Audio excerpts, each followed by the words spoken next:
when you hear about when they name come up in your in conversation, you're gonna respond differently.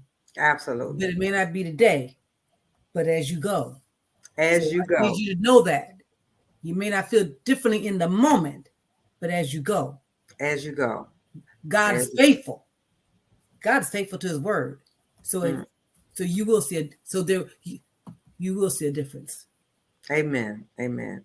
Thank you so much, Angela, for touching on that concerning unforgiveness, because I think this is a pivotal time, especially around the holiday times.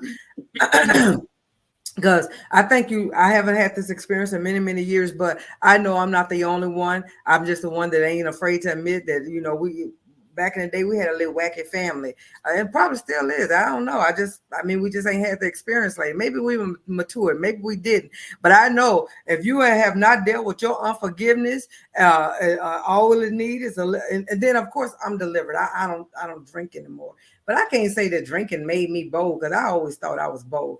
But you get a little extra liquid courage, and then if you haven't dealt with unforgiveness, either you're gonna be that loving drunk, or you're going to be that one that's about to bring up all the past. Me, I was the dancing drunk. All I needed to do is stay on the dance floor. Just let's keep on dancing. Look in the mirror and I keep on dancing.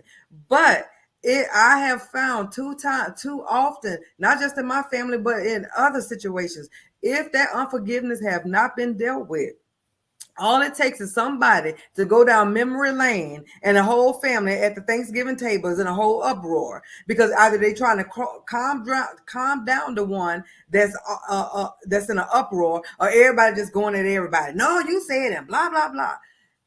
And so this is so important, that if there's unforgiveness, let's close the door to the enemy. The God tells us he don't want us to be ignorant of the enemy's devices. And a lot of times we don't realize why we're just blowing up for no reason, because there's a lot of bitterness there.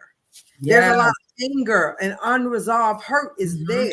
You're not just blowing up just because you got to tell somebody a piece of your mind or get something off your chest. You haven't dealt with the issue. And many times what you're blowing up about is not the issue.